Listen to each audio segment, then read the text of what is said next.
आज हम बात करने जा रहे हैं केतन अग्रवाल हत्याकांड की, जो पिछले कई दिनों से लगातार सुर्खियों में है। इस मामले में अब एक नया मोड़ सामने आया है। सोशल मीडिया पर एक पुराना वीडियो तेजी से वायरल हो रहा है। बताया जा रहा है कि ये वीडियो केतन और उनकी मंगेतर सिया की सगाई का है। वीडियो में सिया सभी लोगों के सामने केतन की खूब तारीफ करती नजर आ रही हैं। वो कहती हैं कि केतन बहुत अच्छे इंसान हैं, बहुत केयरिंग है और हमेशा दूसरों का ध्यान रखते हैं। उस समय दोनों के चेहरे पर खुशी साफ दिखाई दे रही थी और ऐसा लग रहा था कि दोनों जल्द ही शादी के बंधन में बंधने वाले हैं। लेकिन आज वही वीडियो लोगों को हैरान कर रहा है। लोग सोशल मीडिया पर इसे शेयर करते हुए पूछ रहे हैं कि आखिर कुछ ही महीनों में ऐसा क्या हुआ कि इतना खुश नजर आने वाला रिश्ता एक हत्या के मामले तक पहुंच गया। हालांकि ये सिर्फ एक पुराना वीडियो है और इससे किसी के दोषी या बेगुनाह होने का फैसला नहीं किया जा सकता है। अब बात करते हैं उस मामले की जिसकी वजह से ये वीडियो फिर से चर्चा में आ गया है। जांच एजेंसियों के मुताबिक 26 साल के केतन अग्रवाल की 18 जून को राजस्थान के लोहागढ़ किले पर मौत हो गई थी।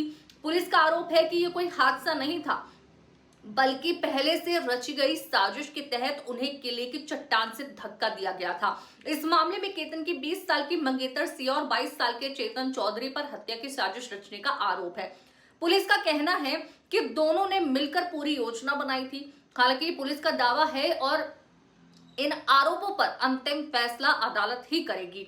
पुलिस की जांच में यह भी सामने आया है कि केतन और सिया की सगाई इसी साल 19 फरवरी को हुई थी। दोनों की शादी भी इसी साल होने वाली थी और दोनों परिवार शादियों की तैयारियों में जुटे हुए थे। लेकिन जांच एजेंसियों का कहना है कि सिया पिछले साल अक्टूबर से चेतन चौधरी के संपर्क में थी और दोनों के बीच प्रेम संबंध था। पुलिस का दावा है कि सिया केतन से शादी नहीं करना चाहती थी। जांच करने वाले अधिकारियों का मानना है कि यही इस पूरे मामले की सबसे बड़ी वजह हो सकती है। हालांकि अभी तक ये सब जांच का हिस्सा है और अदालत में सबूत पेश होने के बाद ही सच्चाई पूरी तरह से सामने आ पाएगी। इस मामले में पुलिस लगातार सबूत जुटाने में लगी हुई है। मोबाइल फोन की जांच हो रही है, कॉल डिटेल देखी जा रही है, चैट और लोकेशन की भी जांच की जा रही है। पुलिस ये पता लगाने की कोशिश कर रही है कि घटना वाले दिन आखिर क्या क्या हुआ था और किस तरह पूरी घटना को अंजाम दिया गया था। जांच एजेंसियां हर छोटी बड़ी जानकारी को जोड़कर पूरी तस्वीर साफ करने की कोशिश में लगी हैं। यहां तक कि डमी ले जाकर भी उन्होंने उस स्पॉट पे जांच करने की कोशिश की। अगर कानूनी कार्रवाई की बात करें तो सिया और चेतन को पहले 10 दिन की पुलिस हिरासत में रखा गया था, जहां उनसे लगातार पूछताछ हुई। इसके बाद 3 जुलाई को अदालत ने दोनों को 14 दिन की न्यायिक हिरासत में भेज दिया। हाल ही में दोनों को जेल से वीडियो कॉन्फ्रेंसिंग के जरिए अदालत में पेश भी किया गया था। सुनवाई के बाद अदालत ने उनकी न्यायिक हिरासत 14 दिन और बढ़ा दी, यानी फिलहाल दोनों जेल में ही रहेंगे और पुलिस अपनी जांच जारी रखेगी। इधर सोशल मीडिया पर वायरल हो रहे सगाई की वीडियो ने लोगों के बीच नई चर्चा शुरू कर दी है। कई लोग वीडियो देखकर भावुक हो रहे हैं। उनका कहना है कि जिस लड़की ने कभी सबके सामने अपने होने वाले पति की इतनी तारीफ की थी, वही आज हत्या की साजिश के आरोपों में घिरी हुई है। वहीं कुछ लोग ये भी कह रहे हैं कि किसी पुराने वीडियो को देखकर किसी नतीजे पर पहुंचना सही नहीं है, क्योंकि किसी भी केस में सच वही होता है जो जांच और अदालत के सामने सबूतों के आधार पर साबित हो। लेकिन जिस तरह के एक्शन, जिस तरह की बॉडी लैंग्वेज हमें सिया की देखने को मिल रही है, उससे पब्लिक पहले ही अंदाजा लगा चुकी है कि उसी ने सब कुछ किया है। फिलहाल इस मामले की जांच अभी जारी है। पुलिस हर पहलू की जांच कर रही है और आने वाले दिनों में इस केस में और भी बड़े खुलासे हो सकते हैं।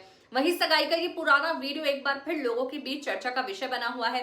लेकिन सबसे जरूरी बात यही है कि किसी भी आरोपी को अदालत के फैसले से पहले दोषी मानना सही नहीं होगा। अब सभी की नजर पुलिस की जांच और अदालत की अगली सुनवाई पर टिकी हुई है, जहां इस चर्चित मामले से जुड़े कई सवालों के जवाब मिल सकते हैं। पर फिलहाल जिस तरह से सिया और चेतन जो है, उनकी जितनी ही कहानी सामने आई है, पुलिस ने एक एक करके खंगाली है। पुलिस ने चैट निकाली है, हिस्ट्री चैट्स निकाली है, यानी गूगल हिस्ट्री भी निकाली है सिया की, जिसमें सिया ने काफी कुछ ऐसा सर्च किया हुआ था जो इस बात का गवाह बन चुका है कि हाँ, उसने पूरी प्लानिंग रची है। क्योंकि सिया की सर्च हिस्ट्री में कुछ ऐसी चीजें निकली है जहां पर वो सर्च कर रही थी कि कौन कौन से फोर्ट हैं पुणे में जिनकी गहराई लंबी हो, जहां से धक्का देने पे कुछ पता ना लगे, जहां सीसीटीवी कैमरे ना। अगर कोई ऐसी रिसर्च करे, इसका मतलब यही है कि कोई इस तरह की प्लानिंग कर रहा है। तो सिया की जो भी प्लानिंग थी वो सब धीरे धीरे सामने आ चुकी।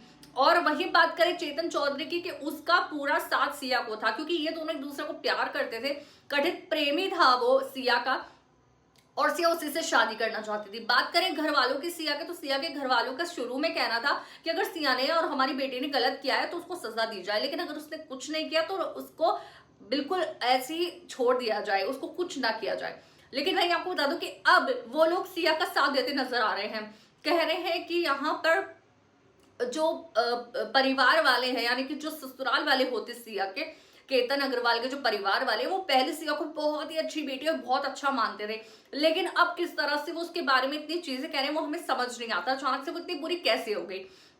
तो यहाँ पे जो सिया के घर वाले हैं वो सिया की तरफदारी करते हुए और बिल्कुल अलग रवैया उनका नजर आ रहा है।